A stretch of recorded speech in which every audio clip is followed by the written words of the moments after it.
Wes ada belum? Sik.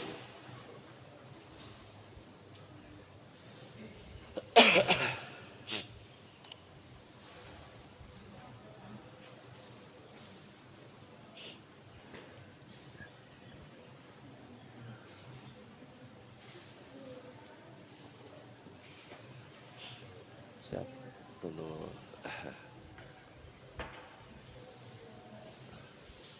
Batur nuwun.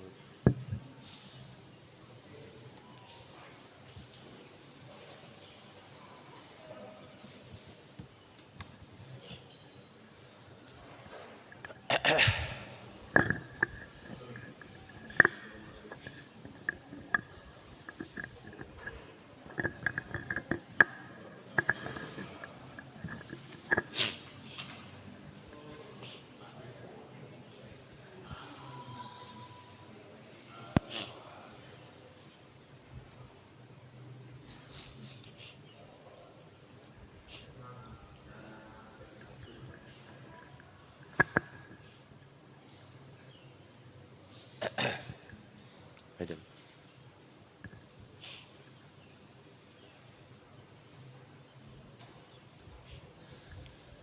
Sudah.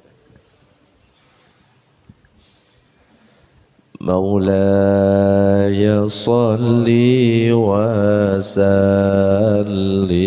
دائما أبدا على حبيبك خير الخلق كلهم مولاي صل وسلم دائما أبدا على حبيبك خير الخلق كلهم هو الحبيب الذي ترجى شفاعته لكل هول من الأهواء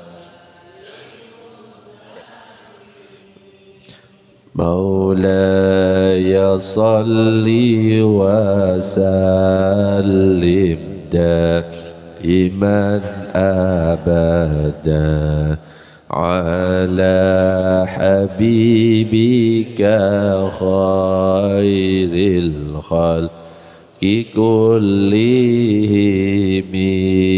يا ربي بالمصطفى بلغ مقاصدنا واغفر يا واسع الكرم. Assalamualaikum warahmatullahi wabarakatuh. Bismillah walhamdulillah wassalatu wassalamu ala rasulillah sayyidina Muhammad ibn Abdillah wa ala alihi wa sahbihi wa man walah.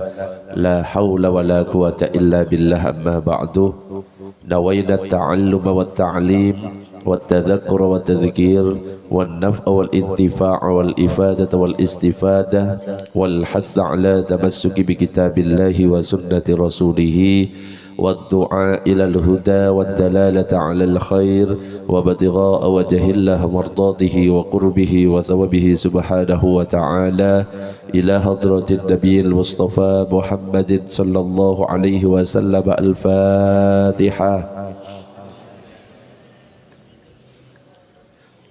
بسم الله الرحمن الرحيم.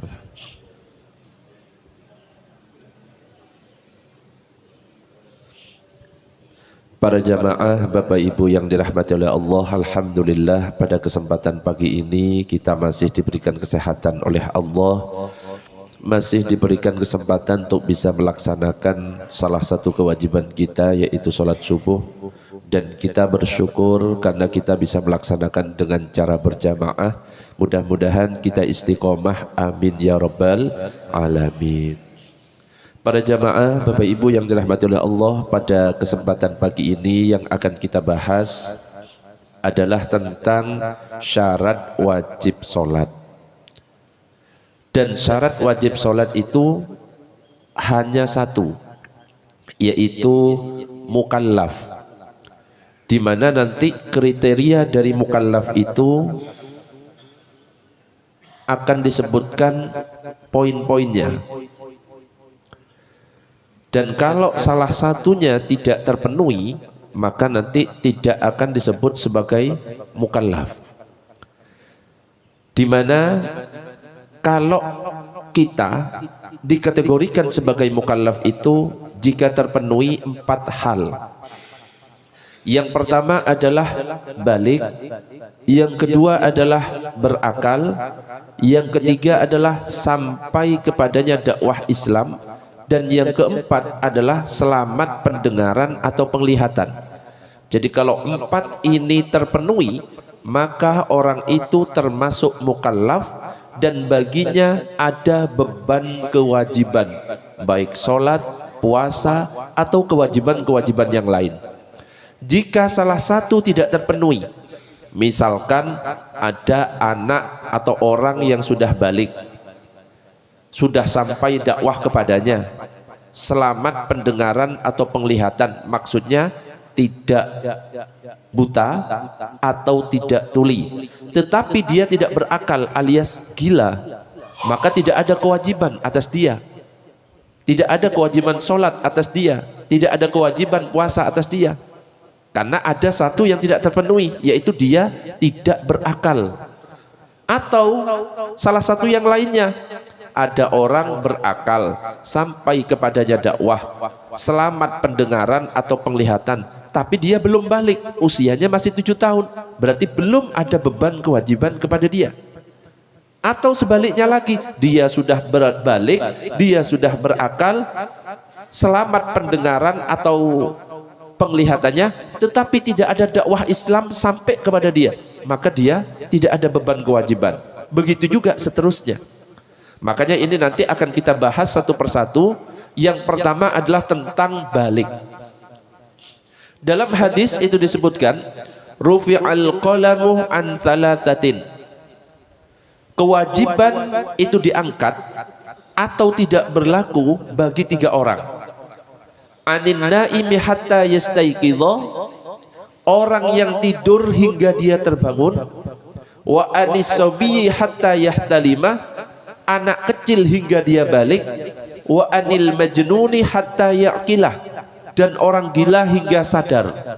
Dan poin kita yang akan kita bahas adalah anis sabiyi hatta yahtalima, anak kecil hingga dia balik. Jadi kalau kita berbicara tentang balik, itu disebutkan sebenarnya, kalau kita pernah belajar kitab Safinatun Najah tentang tanda-tanda balik. Di antaranya adalah alamatul bulughi salasun, tanda balik itu ada 3. Dan ini wajib kita ketahui, apalagi kita punya anak laki-laki ataupun perempuan, sehingga kita bisa membimbing, ngasih tahu kepada anak-anak kita. Yang pertama adalah tamamu khamsa asyrata sanatan fi dzakari wal unsa, telah sempurna berumur 15 tahun bagi laki-laki maupun perempuan.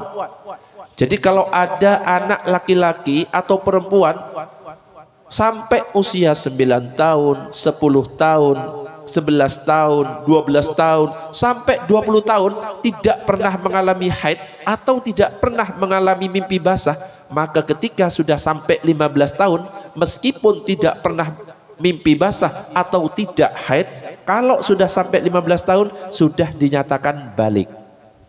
Itu yang pertama. Jadi batasnya kalau sudah 15 tahun, meskipun anak itu belum haid, meskipun anak itu belum pernah keluar mani atau mimpi basah, kalau sudah 15 tahun dia dinyatakan balik. Yang kedua, wal ihtilamu fi dzakari wal untha litis isinin, bermimpi bagi laki-laki maupun perempuan karena telah berumur 9 tahun. Ada laki-laki atau perempuan usianya 10 tahun, 11 tahun, terus dia mimpi basah, maka dia dinyatakan balik. Kenapa? Batas minimalnya adalah 9 tahun. Jadi batas minimal 9, batas maksimal dinyatakan balik 15. Begitu juga bagi perempuan, wal haidu fil untha litis isinin. Haid bagi perempuan karena berumur 9 tahun. Jadi kalau misalkan ada anak perempuan keluar darah tapi usianya belum sampai 9 tahun, usianya masih 7 tahun, maka dia belum dikatakan haid. Kenapa? Batas minimal seseorang dikatakan haid itu ketika usianya 9 tahun. Ibu-ibu jelas sampai di sini? Contoh, ini kayaknya ibu-ibu sudah mulai agak bingung. Kalau nggak dikasih contoh tambah bingung. Misalkan gini, ada wanita usia 6 tahun, ibu-ibu dan bapak-bapak ini. Kemudian wanita itu keluar darah. Pertanyaannya, anak itu haid atau tidak? Halo? Dijawab yang kompak. Haid atau tidak? Haid atau tidak? Kenapa kok tidak? Belum sampai 9 tahun. Ada wanita usia 10 tahun keluar darah 5 jam. Usia 10 tahun keluar darah 5 jam. Haid atau tidak? Haid atau tidak? Kenapa kok haid? 9 tahun. Tidak seperti itu.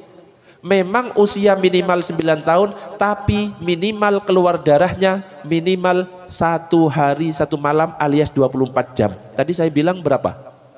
5 jam. Haid atau tidak? Tidak. Karena minimal darah haid 24 jam. Jadi kalau nggak sampai 24 jam, cuma 5 jam, meskipun usianya 9 tahun, belum dikatakan haid. Jadi minimal masa haid 24 jam. Standarnya umumnya wanita 6 hari atau 7 hari, paling lamanya masa haid 15 hari. Jadi kalau nggak sampai 1 hari atau 24 jam tidak dinyatakan haid. Oke, masih salah ya. Pertanyaan pertama, pertanyaan kedua masih belum benar. Coba diulangi lagi.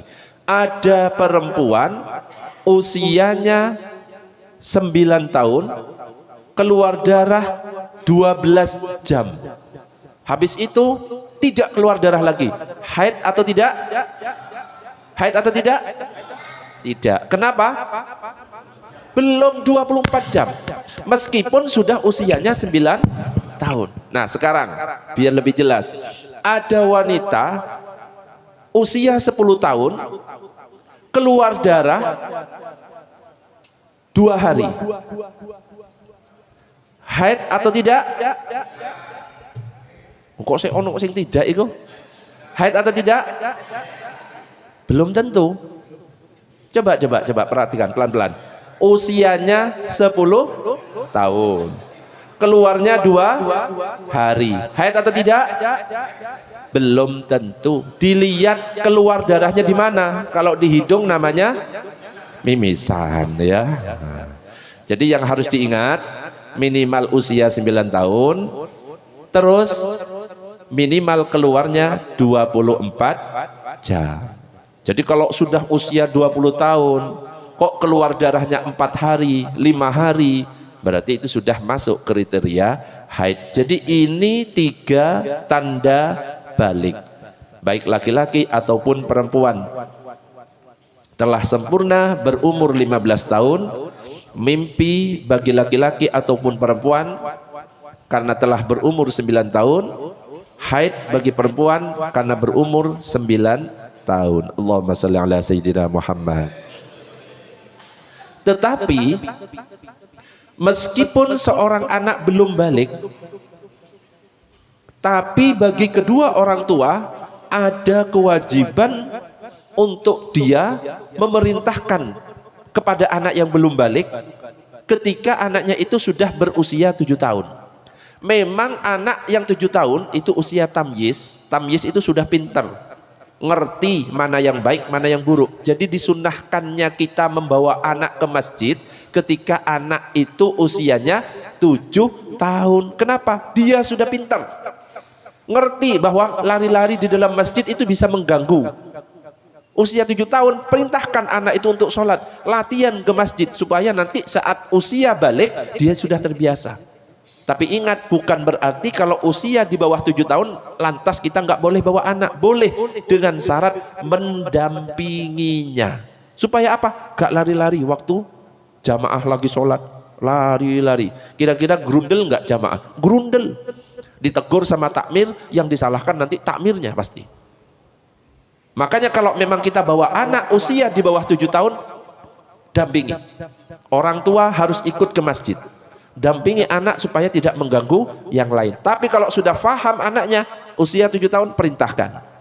Makanya dalam hadis itu dikatakan, muru abna'akum bis sholati li sab'i sinin wadribuhum 'alaiha li 10 sinin. Perintahkanlah anak-anak kalian untuk melaksanakan sholat ketika berusia 7 tahun. Pukullah mereka karena ketika berusia 10 tahun. Bukan dipukul untuk menyakiti. Jangan sampai memukul wajah dan lain sebagainya. Mukulnya itu hanya untuk pendidikan alias bimbing anak supaya mereka mau sholat. Allahumma sholli ala sayyidina Muhammad. Itu kriteria mukallaf yang pertama, yaitu balik. Sebelum masuk ke yang kedua, sampai di sini ada yang mau ditanyakan? Monggo Bapak Ibu kalau ada pertanyaan. Ada? Belum? Tumben belum ya. Oke. Allahumma sholli ala sayyidina Muhammad. Yang kedua adalah berakal. Masih dalam hadis yang sama, rufi'al qalamu an salasatin, bahwa kewajiban diangkat atau tidak berlaku bagi 3, dan salah satunya wa anil majnuni hatta yaqilah, orang gila hingga dia sadar. Jadi orang gila itu tidak ada beban kewajiban baginya. Seandainya dia enggak sholat, dosa atau tidak? Tidak. Tidak puasa, dosa apa tidak? Tidak. Seandainya lahirnya dalam keadaan gila, matinya juga dalam keadaan gila, masuk surga atau neraka? Mulai bingung. Masuk surga atau neraka? Masuk surga. Makanya Bapak Ibu kalau pengen nggak sholat masuk surga, puasa tapi masuk surga, salah satu caranya jadi orang. Siap Bu? Ya cocok ya, nggak enak ya. Jadi jangan pernah kita merendahkan orang gila. Dia itu mulia di sisi Allah. Kenapa? Dia nggak ada dosa. Makanya kalau misalkan orang itu gila, nggak ada beban kewajiban, dia nggak sholat aman, dia nggak puasa juga aman, nggak berdosa. Nah sekarang ada pembahasan seperti ini dalam kitab Al-Majmu' dikatakan, manzala aqluhu bisababin ghairi muharramin. Siapa yang hilang akalnya karena sebab yang tidak haram, seperti orang yang gila, pingsan, hilang akal karena sakit, atau karena minum obat karena kebutuhan, atau dipaksa minum minuman memabukkan hingga hilang akalnya, fala sholata alaih, maka tidak ada kewajiban sholat atasnya. Jadi kalau ada orang hilang akalnya tapi penyebabnya bukan karena sesuatu yang haram, mungkin karena dia sakit minum obat sehingga dia mungkin gak sadar sampai beberapa hari, maka dikatakan oleh Imam Nawawi tidak ada kewajiban sholat atasnya. Wa idza afaqa fala qada'a alaihi bila khilafin lil hadis. Dan ketika dia sadar kembali, tidak ada kewajiban qada atasnya tanpa ada perbedaan pendapat berdasarkan hadis. Jadi kalau memang dia hilang akalnya karena memang uzur syar'i, bukan karena penyebab yang haram, beda kalau kita mabuk-mabukan, minuman keras, hilang akalnya, itu penyebabnya penyebab yang haram, maka ketika dia sadar wajib qada kewajibannya. Tapi kalau penyebabnya karena sakit atau karena yang tadi saya contohkan, kemudian dia pingsan tidak sadar, gak ada kewajiban sholat, dan kata Imam Nawawi tidak perlu diqada ya, karena uzurnya adalah syar'i. Sawa'un qalla zamanul junun wal igma'i am katsur. Baik waktu hilangnya akal itu sebentar maupun lama. Terus ada lagi pembahasan wa amma man zala aqluhu bijununin aw igma'in aw maradin fala yajibu alaihi liqaulihi sallallahu alaihi wasallam rufi'al qalamu an thalathatin fanassa 'alal majnun wa qisna alaihi kullu man zala aqluhu bisababin mubahin. Adapun orang yang hilang akalnya karena gila, pingsan atau sakit, maka tidak wajib atasnya salat atau ibadah lainnya. Berdasarkan sabda Nabi, telah diangkat pena atau catatan amal dari 3 golongan. Dan beliau secara tegas menyebutkan orang gila. Dan kami menganalogikannya atau mengkiaskan dengan setiap orang yang hilang akal karena sebab yang dibolehkan. Berbeda jika sebabnya itu yang haram. Seperti disebutkan dalam keterangan yang ada dalam kitab Al-Majmu'.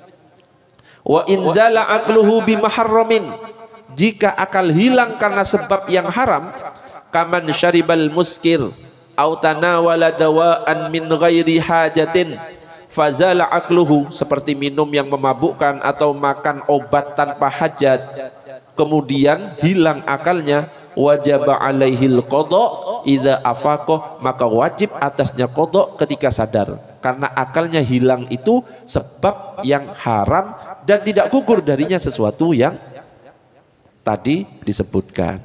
Jadi kalau hilang akal karena bukan perkara yang haram, seperti sakit karena dia minum obat kemudian tidak sadarkan diri, akalnya hilang, tidak ada kewajiban sholat, ketika sadar tidak wajib qada. Tetapi kalau penyebabnya adalah dia itu hilang akal karena yang haram, maka dia tetap ada kewajiban, dan ketika dia tidak sadar wajib diqadha kewajiban-kewajiban yang ditinggalkan. Itu yang disebutkan oleh Al-Imam An-Nawawi dalam kitab Al-Majmu' Syarhul Muhazzab. Allahumma shalli ala sayyidina Muhammad. Sampai di sini ada pertanyaan? Termasuk orang untuk yang koma gitu kan, atau mati batang otak, itu termasuk di sini gitu ya, itu karena sakit ya. Jadi berdasarkan ibarah tadi, nah ini, adapun orang yang hilang akalnya karena gila, pingsan atau sakit, maka tidak wajib atasnya sholat atau ibadah yang lain. Koma itu kan karena dia sakit, bukan karena disebabkan barang haram, bukan kan? Berarti selama dia koma tidak ada kewajiban. Tapi kalau misalkan cuma sakit biasa, meskipun dia sekarat, beda. Sedangkan akal masih berfungsi, tetap wajib atas dia sholat. Seperti pembahasan yang selanjutnya, sholat bagi yang sekarat. Jadi bukan berarti orang yang sekarat lalu bebas atau gugur dari kewajiban-kewajiban. Meskipun kita sakit, wajib bagi kita sholat. Sholatnya gimana? Semampunya. Makanya ada hadis yang berbunyi sholli qa'iman, sholatlah kamu dengan berdiri. Fa illam tastati fa qa'idan, kalau kamu tidak mampu dengan duduk. Fa illam tastati fa ala jambin, kalau gak mampu dengan cara berbaring. Kalau gak mampu telentang, kalau gak mampu semampunya, isyarat dan lain sebagainya, selama akal masih berfungsi. Nah kalau akal sudah gak berfungsi, sudah tidak ada ya, kalau nggak dia mati ya gila dan lain sebagainya, sudah gak ada kewajiban lagi. Makanya ini dikatakan di sini wala tasqutu anhu shalah. Qala al-a'immatus salasah inna fardhas sholati la yasqutu anil mukallaf ma dama aqluhu sabitan walau bi ijra'is sholati ala qalbihi.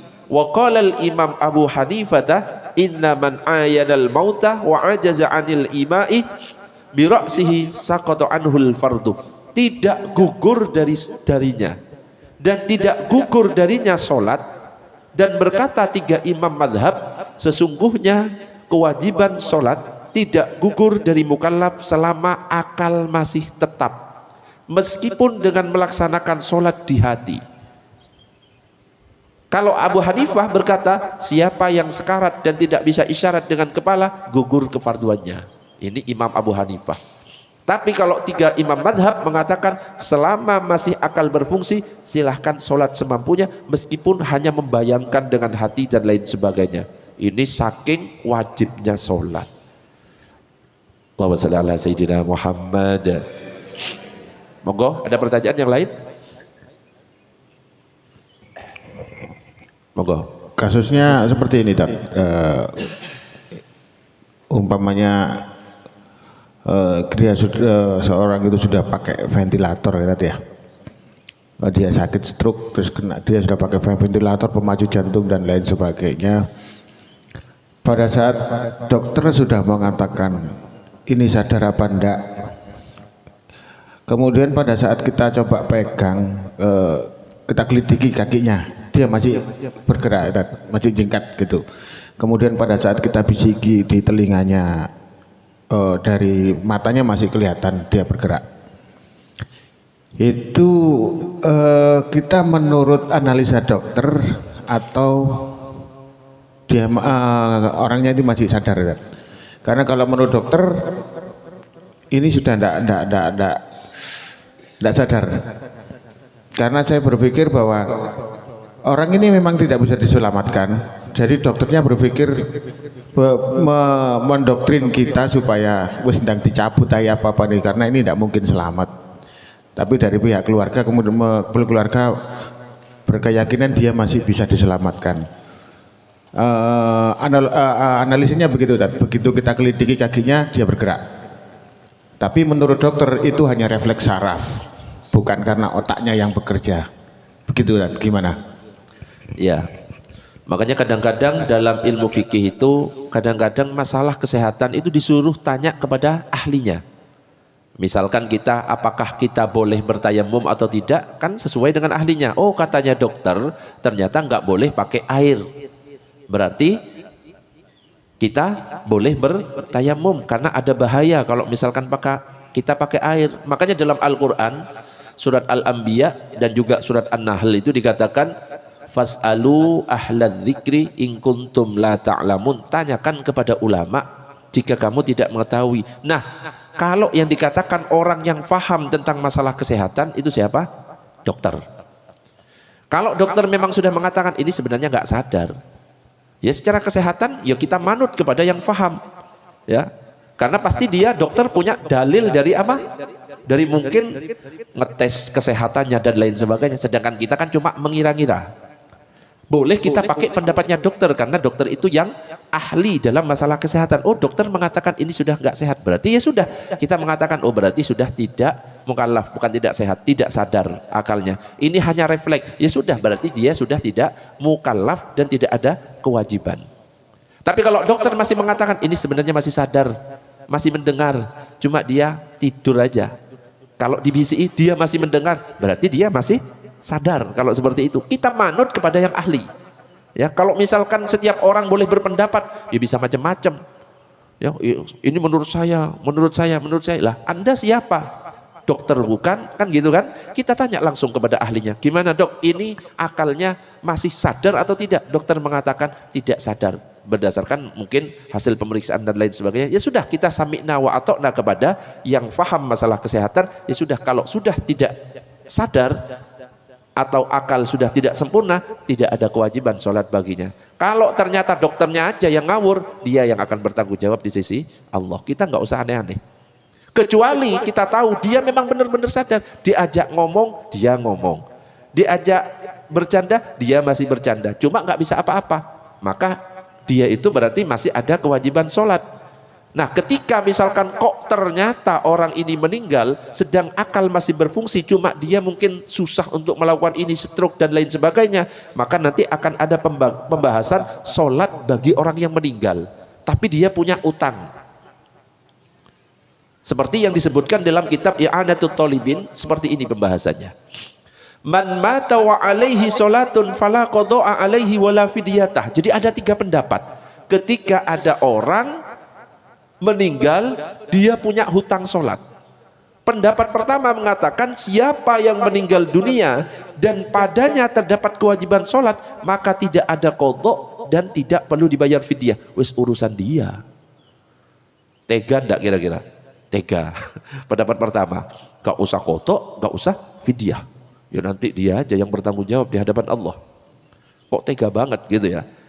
Tapi ada pendapat yang berikutnya. Wa fi qaulin kajam'in minal mujtahidin annaha tuqda anhu li khairil Bukhari li khabaril Bukhari wa ghairihi. Menurut segolongan para mujtahid, sesungguhnya salat juga diqadai berdasarkan hadis riwayat Bukhari dan lainnya. Makanya segolongan imam cenderung memilih pendapat ini. Ya, seperti Imam Subeki juga mengerjakannya untuk sebagian kerabat-kerabatnya. Pendapat yang kedua mengatakan diqadai oleh keluarga. Kalau mungkin dia sadar sebenarnya cuma nggak mampu untuk sholat, mungkin ya karena ya kan banyaknya gitu kan ya. Oh ini 7 hari kemarin waktu sakit. Tapi dia ya posisi sadar waktu itu. Maka boleh diqadai oleh keluarganya. Ya dibagi, misalkan ada adiknya, kakaknya, kamu sholatnya sekian ya, kamu sekian, kamu sekian. Biar nggak memberatkan. Ada lagi pendapat yang ketiga, lanjutan dari penjelasan tadi adalah dengan membayar setiap satu sholat fidyah, satu mud. Nah ini, sebagian ulama pengikut Syafi'i memilih dengan mengganti setiap satu sholat dengan satu mud. Berarti kalau misalkan 1 hari tidak sholat, berarti 5 sholat. Berarti 5 mud. 5 mud itu berapa? 1 mudnya itu 6,75 ons. Gampangnya 7 ons. Lebih gampangnya lagi 1 kilo. Yes. Dibulat-bulatkan. Berarti kalau misalkan 1 hari full tidak sholat, berarti 5 kilo. Kok 7 hari? Tinggal dikalikan 5 kali 7 35 kilo. Ini fidyah bapak saya yang sudah meninggal yang gak sholat. Sudah selesai. Jadi ada 3 pendapat. Pendapat pertama mengatakan tidak ada qadha baginya, tidak ada fidyah baginya. Yang kedua diqadai oleh keluarganya. Yang ketiga dibayar fidyah dengan 1 mud setiap sholat yang ditinggal. Kalau bisa pilih yang 2 atau 3. Ya kasihan kalau kita weslah urusannya nanti, kasihan. Kalau enggak diqadai ya bayarkan fidyah. Allahumma shalli ala sayyidina Muhammad. Monggo, ada pertanyaan? Silakan. Ada pertanyaan? Halo? Lanjut? Hah? Ya, monggo, mic-nya boleh digeser dulu.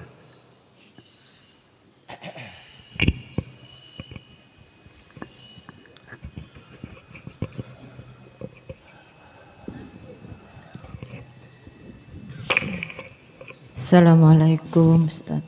Waalaikumsalam warahmatullahi wabarakatuh. Ustaz mau nanya itu untuk yang qadha sholat itu loh, yang untuk kerabatnya tadi.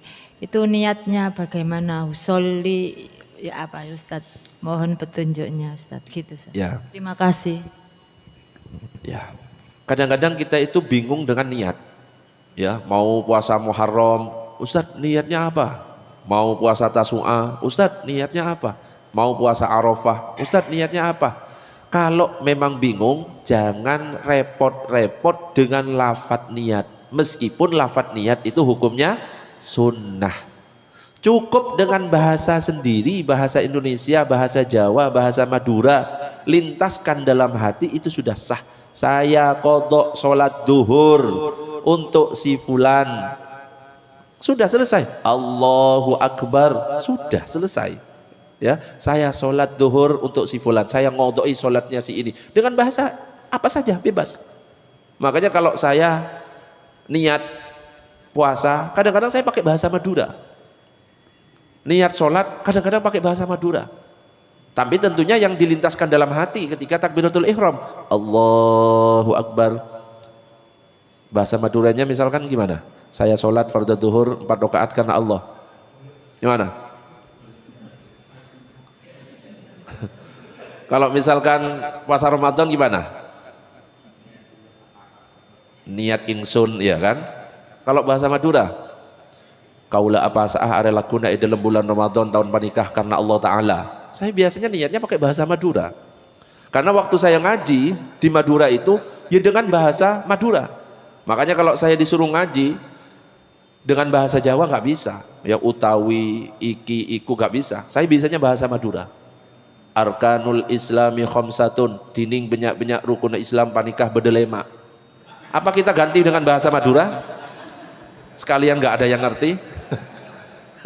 Nggak bisa saya. Kalau niru Ustadz nggak bisa dengan bahasa Jawa. Tapi bahasa Madura, ayo, nggak akan kalah saya. Bahasa Madura. Terus Ustadz, itu apa? Apakah ada batasan waktu misalnya ya saudara kita itu nggak melaksanakan sholat karena sakit misalnya 10 tahun gitu ya, apa kita juga wajib ngodok 10 tahun juga? Apakah apa ada batasannya gitu? Makasih. Tidak ada batasannya. Mengkodoi ya mengkodoi sesuai dengan sholat yang ditinggal. Kalau sakitnya 10 tahun ya lumayan ya ngodok 10 tahun. Ya lebih baik jadi anak tunggal kayak saya aja ya. Ya 10 tahun sama ketika kita misalkan ninggalkan sholat. Mungkin waktu kuliah ya masih zaman-zaman jahiliyahnya. Kita pernah meninggalkan sholat selama setahun. Bukan berarti kita taubat cuma istighfar, sholat sunnah taubat terus selesai. Enggak. 1 tahun itu wajib dikodok. Makanya kemarin pembahasannya yaitu tentang kodok sholat yang bertahun-tahun kita tinggalkan, minimal dengan dicicil. Kalau dalam kitab Fathul Mu'in itu malah lebih kenceng. Tidak boleh sholat sunnah sebelum kodoknya selesai. Jadi nggak boleh qobliyah ba'diyah. Itu dalam kitab Fathul Mu'in. Cuma ada pendapat yang lebih ringan. Ya, boleh sholat sunnah, tapi minimal kita mencicil. Kalau misalkan utang 1 tahun, ya kita bayar selama 1 tahun, kita sholat 2 kali. Ya, sholat subuh, habis itu kodok subuh. Sholat duhur, habis itu kodok duhur. Loh Ustaz, kalau habis subuh boleh nggak kodok? Boleh. Kalau kodok tidak terpengaruh dengan waktu yang dilarang. Meskipun dilakukan habis asar, boleh. Kalau mengkodok. Yang nggak boleh itu kalau sholat sunnah mutlak, yang nggak ada sebabnya, itu nggak boleh. Contoh sholat hajat, sholat tasbih, itu sholat sunnah mutlak. Nggak boleh dilakukan setelah subuh atau setelah asar. Tapi kalau mengkodok sholat boleh. Atau sholat sunnah yang ada sebab, misalkan tahiyatul masjid, itu boleh. Meskipun setelah subuh atau setelah asar. Kadang-kadang orang langsung disamaratakan. Nggak ada sholat setelah subuh dan setelah asar. Nah, nggak dibaca penjelasannya. Penjelasan dari ulama, sholat sunnah mutlak yang nggak ada sebabnya. Itu. Terus Ustadz gini, misalnya ngodok sholat ya, kita punya hutang subuh gitu katakan gitu. Terus habis sholat subuh kita ngodok, bolehkah kita itu mengodok subuhnya itu berapa hari? Misalnya 2 kali subuh gitu, boleh apa hanya 1 kali saja aturannya? Terima kasih. Ya, apakah boleh lebih dari 1? Justru lebih bagus, lebih cepat, lebih baik. Ya, utangnya 1 tahun, saya ngodoknya 2 kali, berarti kan bayarnya cuma setengah tahun, betul? Ya, saya setiap mengkodok langsung 5 sholat Ustadz, subuh, ya tinggal lebih cepat selesainya. Dan kalau kita sudah ada niat mengkodok kok di tengah perjalanan meninggal dunia, ya insya Allah karena niat untuk mengkodok, insya Allah ya sudah diampuni oleh Allah. Innamal a'malu bin niat wa innama likulli imri'in ma nawa. Daripada enggak ada niat niat sama sekali untuk mengkodok sholat. Termasuk kodok untuk rapat. Oh kerabat. Tak kira. Ya, termasuk sudah niat untuk mengkodok kerabat. Ya boleh dengan cara yang ketiga itu ya. Misalkan capek untuk mengkodok dengan cara membayar fidyah. Waduh, utangnya wakeh ini 2 minggu ini capek saya tak bayarkan fidyah aja. Yang penting minimal ada yang kita lakukan untuk keluarga kita yang meninggalkan sholat, daripada pakai pendapat pertama. Ya nggak salah, cuma saran saya saja, daripada wis biarkan aja, kan kasihan ya gitu. Allahumma shalli ala sayyidina Muhammad. Lanjut, ada pertanyaan masih? Belum? Oke, kita lanjut. Yang ketiga, sampai kepadanya dakwah Islam. Dalam Al-Quran itu disebutkan wa ma kunna mu'adzibina hatta nab'atsa rasula, dan kami tidak akan mengazab sebelum kami mengutus seorang rasul. Jadi kalau ada suatu tempat yang tidak terjangkau dakwah Islam sama sekali, dia nggak ngerti Islam, bahkan kata Islam saja nggak ngerti, mungkin pelosok di mana gitu, memang nggak ada, maka dia tidak termasuk mukallaf. Kenapa? Tidak ada dakwah yang sampai kepada mereka. Seandainya mereka maksiat, namanya nggak ada dakwah, tetap dia termasuk orang yang selamat. Makanya bapak dan ibunya Nabi, kalau dalam akidah kita, akidah ahli sunnah wal jamaah, gak boleh kita mengatakan bapak ibu Nabi di neraka. Itu pendapat sebelah. Ya, bapak ibu Nabi di mana? Di surga, selamat. Kenapa? Karena pada waktu itu masih dalam posisi kekosongan utusan. Gak ada nabi dan rasul pada waktu itu. Sedangkan dalam Al-Quran jelas mengatakan wa ma kunna mu'adzibina hatta nab'atsa rasula, dan kami tidak mengazab sebelum kami mengutus seorang rasul. Antara Nabi Isa dan Nabi Muhammad itu berapa ratus tahun itu, dan itu masa kekosongan. Makanya jangan sampai kita mengatakan bapak Nabi itu di neraka, itu berarti bukan akidah ahli sunnah wal jamaah. Ibu Nabi di neraka, jangan sampai seperti itu. Ya, karena termasuk ahlul fatrah, ya, orang yang berada di kekosongan Nabi atau Rasul. Gak ada Rasul dan Nabi yang diutus. Wong Nabi aja baru lahir, bapaknya sudah meninggal, baru usia berapa tahun ibunya meninggal. Jadi belum ada dakwah Islam di situ. Kalaupun kita tanya dakwahnya Nabi Isa, itu sudah 500-an tahun, berapa ratus tahun gitu lah. Jadi itu sudah banyak yang sudah tercampur dan lain sebagainya. Ya, jadi kalau misalkan akidah kita ahli sunnah wal jamaah mengatakan bapak dan ibu Nabi adalah termasuk orang yang selamat, dan itu yang harus kita pegang. Makanya di sini dikatakan Syekh Dr. Wahbah Zuhaili dalam kitab tafsir beliau Tafsir Al-Munir menjelaskan bahwa ahlul fatrah, orang-orang yang hidup pada masa terputusnya keberadaan Rasul, yang tidak sampai risalah agama Allah kepada mereka dan mati dalam keadaan belum tersentuh oleh dakwah, maka mereka termasuk orang-orang jahiliyah. Begitu juga orang-orang yang belum pernah mendengar ajaran Islam di zaman kita saat ini, mereka semua adalah orang yang selamat, yang termasuk penghuni surga. Imam Ghazali mengatakan seperti ini. Yang pertama, orang-orang yang belum sampai dakwah kepada mereka dan belum pernah mendengar ajaran Islam sama sekali, maka mereka masuk surga. Ada nggak kira-kira daerah di Indonesia? Ada nggak kira-kira? Daerah mana itu? Ya kalau memang ada ya, itu termasuk. Yang poin pertama seperti yang disebutkan oleh Imam Ghazali. Cuma saya nggak tahu daerahnya. Kalau yang biasanya pakai koteka itu kira-kira masuk nggak dakwah Islam itu? Ya wallahu a'lam ya, kita nggak tahu. Yang kedua, orang-orang yang sudah sampai dakwah kepada mereka, dakwah nyampe. Dan juga mukjizat-mukjizatnya, namun tidak mau beriman. Seperti orang-orang kafir di zaman kita, mereka masuk neraka. Dakwah Islam banyak sekarang. Di YouTube banyak, di masjid-masjid ustadz berdakwah, mereka juga mendengar, cuma mereka menolak, tidak beriman, neraka, karena ada dakwah Islam. Dan yang ketiga, orang-orang yang sampai dakwah kepada mereka, namun kabar-kabar yang mereka terima adalah kabar-kabar bohong tentang Islam, atau kabar-kabar yang hanya menjelek-jelekkan citra agama Islam. Dia nggak ngerti apa-apa, cuma diomong Islam ini ngene, Islam ini ngene, kerjanya ngebom dan lain sebagainya. Dia orangnya awam, nggak paham. Maka orang-orang seperti ini, mereka masih bisa diharapkan masuk surga. Ya karena memang yang didapatkan berita-berita bohong tentang Islam. Ini penjelasan dari Imam Ghazali dan juga dari Syekh Wahbah Zuhaili. Ini saya kutip dari kitab Tafsir Al-Munir. Ini kutipan-kutipan kitabnya. Allahumma shalli ala sayyidina Muhammad. Ada pertanyaan sebelum saya lanjutkan ke yang terakhir? Belum? Belum. Kita lanjut ke yang terakhir.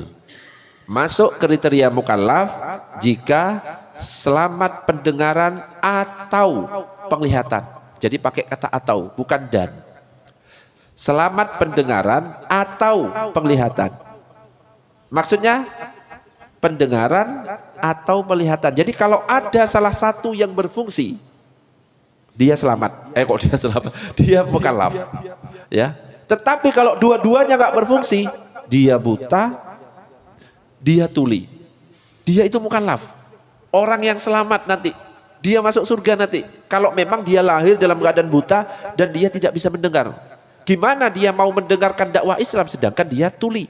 Gimana dia mau lihat cara-cara sholat atau kewajiban-kewajiban yang lain sedangkan mata dalam keadaan buta? Maka dia termasuk orang yang selamat kalau memang dia buta dan tuli. Tapi kalau salah satunya selamat, artinya dia bisa melihat, cuma tuli. Dia masih bisa belajar ya dakwah Islam dengan cara melihat.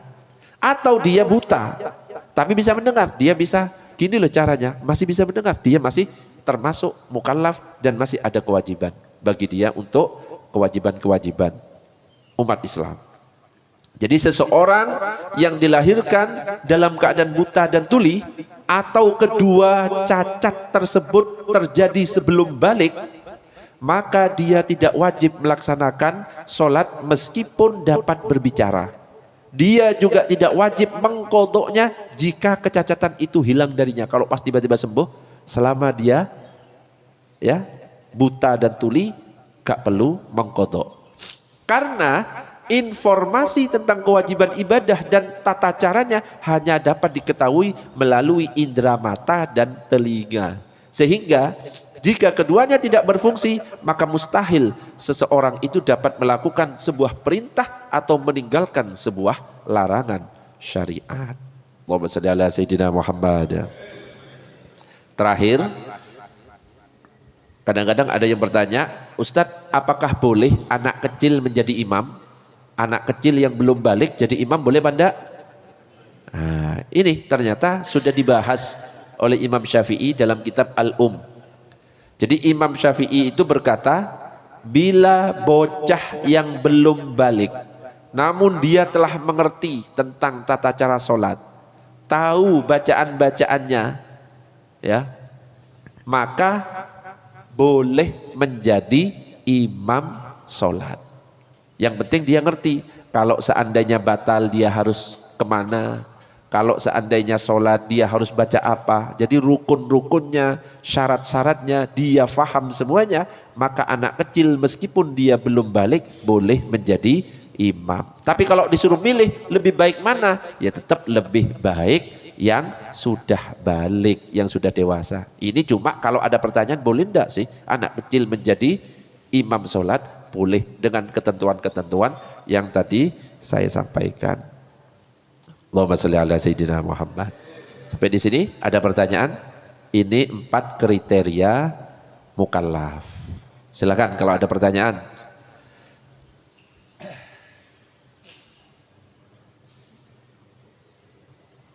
Sudah tidak ada? Sudah, berarti cukup. Ini materi yang bisa saya sampaikan hari ini tentang syarat wajib sholat. Nanti akan ada juga pembahasan syarat sahnya sholat. Juga nanti ada hal-hal apa yang bisa membatalkan sholat, hal-hal apa saja yang tidak membatalkan sholat meskipun kita gerakannya banyak. Ya, kita kan gerakan cuma 3 kan, batal kan. Nanti ada gerakannya banyak tapi nggak batal.